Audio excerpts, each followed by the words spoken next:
Good morning students. आज हम अपठित गद्यांश के बारे में पढ़ेंगे। यह हमारे प्रश्न पत्र का पहला ही प्रश्न होता है। अपठित गद्यांश। अपठित शब्द का अर्थ है जो कभी ना पढ़ा गया हो, अर्थात अपठित गद्यांश वे गद्यांश हैं जिनको छात्रों ने पहले कभी अपनी पाठ्य पुस्तक में पढ़ा नहीं है। अपठित गद्यांश देकर उस पर भावबोध संबंधी प्रश्न पूछे जाते हैं। इन प्रश्नों के उत्तर छात्रों को उसी गद्यांश के आधार पर देने होते हैं। उत्तर देते समय यह कोशिश होनी चाहिए कि उत्तर में गद्यांश के वाक्यों को जैसा का तैसा ना उतारा जाए, बल्कि उसमें कही गई बात को अपने शब्दों में व्यक्त किया जाए। अपठित गद्यांश का उद्देश्य। मूल्यांकन हेतु अपठित गद्यांश दिए जाने का उद्देश्य है छात्रों के भाषा बोध का पता लगाना, अर्थात यह जानना कि छात्र उस गद्यांश की भाषा को समझते हैं या नहीं। साथ ही इससे उनकी अभिव्यक्ति क्षमता का भी पता चल जाता है। अपठित गद्यांश हल करते समय ध्यान देने योग्य बातें निम्नलिखित हैं। नंबर 1, दिए गए गद्यांश का 1-2 बार मौन वाचन करें तथा उसे समझने का प्रयास करें। तदुपरांत प्रश्नों को अलग अलग पढ़ें और प्रत्येक प्रश्न के संभावित उत्तर को गद्यांश में रेखांकित करें। जब प्रश्नों के उत्तर लिखना प्रारंभ करें तो लेखक द्वारा कही गई बात को सरल एवं स्पष्ट भाषा में छोटे छोटे वाक्यों में व्यक्त करें। जो भी कहना हो कम से कम शब्दों में कहें। यदि शीर्षक देना हो तो किसी रफ पेज पर सोचकर 2-3 शीर्षक लिख दें, फिर उनमें से जो सबसे अधिक उपयुक्त लगे उसे उत्तर के रूप में लिख दे। उदाहरण के लिए, संसार में अमरता ऐसे ही लोगों को मिलती है जो अपने पीछे कुछ आदर्श छोड़ जाते हैं जिनका स्थायी मूल्य होता है। अधिकतर यही देखा गया है कि ऐसे व्यक्ति संपन्न परिवार में बहुत कम पैदा होते हैं। अधिकांश ऐसे लोगों का जन्म मध्यम वर्ग या गरीब परिवारों में ही होता है।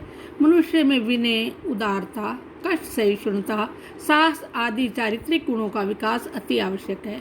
ये गुण व्यक्ति के जीवन को अहंकारहीन तथा सादा सरल बनाते हैं।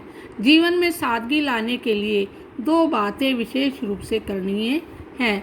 प्रथम, कठिन से कठिन परिस्थितियों में धैर्य को न छोड़ना। द्वितीय, अपनी आवश्यकताओं को न्यूनतम बनाना। सादगी का विचारों से भी घनिष्ठ संबंध है। हमें सादा जीवन व्यतीत करना चाहिए और अपने विचारों को उच्च बनाए रखना चाहिए। व्यक्ति की सच्ची पहचान उसके विचारों और करनी से होती है। मनुष्य के विचार उसके आचरण पर प्रभाव डालते हैं और उसके विवेक को जागृत रखते हैं। विवेकशील व्यक्ति ही अपनी आवश्यकताओं को सीमित रखता है। सादा जीवन व्यतीत करने वाले व्यक्ति को भी कभी हतप्रभ होकर अपने आत्मसम्मान पर आँच नहीं आने देनी चाहिए। सादगी मनुष्य के चरित्र का अंग है, वह बाहरी चीज नहीं है। अब प्रश्न है पहला, संसार में अमरता किन लोगों को मिलती है तथा ऐसे लोगों का जन्म प्राय किन परिवारों में होता है। तो अब हम बताएंगे, संसार में अमरता ऐसे उन व्यक्तियों को मिलती है जो अपने पीछे कुछ आदर्श छोड़ जाते हैं तथा जिनका स्थायी मूल्य होता है। इस तरह के अधिकांश लोगों का जन्म प्राय मध्यम वर्गीय या गरीब परिवारों में होता है। दूसरा प्रश्न है, चारित्रिक गुणों के विकास के लिए कौन कौन से गुण आवश्यक है तथा ये गुण मनुष्य को क्या क्या बनाते हैं। तो हम बताएंगे कि चारित्रिक विशेष गुणों के विकास के लिए विनय, उदारता, कष्ट सहिष्णुता, साहस आदि गुण आवश्यक है तथा ये गुण मनुष्य को अहंकारी एवं सरल बनाते हैं। जीवन में सादगी लाने के लिए कौन सी 2 बातें करनी हैं। जीवन में सादगी लाने के लिए 2 बातें विशेष रूप से करनी है। पहली तो यह है कि कठिन से कठिन परिस्थितियों में मनुष्य को धैर्य नहीं छोड़ना चाहिए। दूसरा, अपनी आवश्यकताओं को न्यूनतम बनाना चाहिए।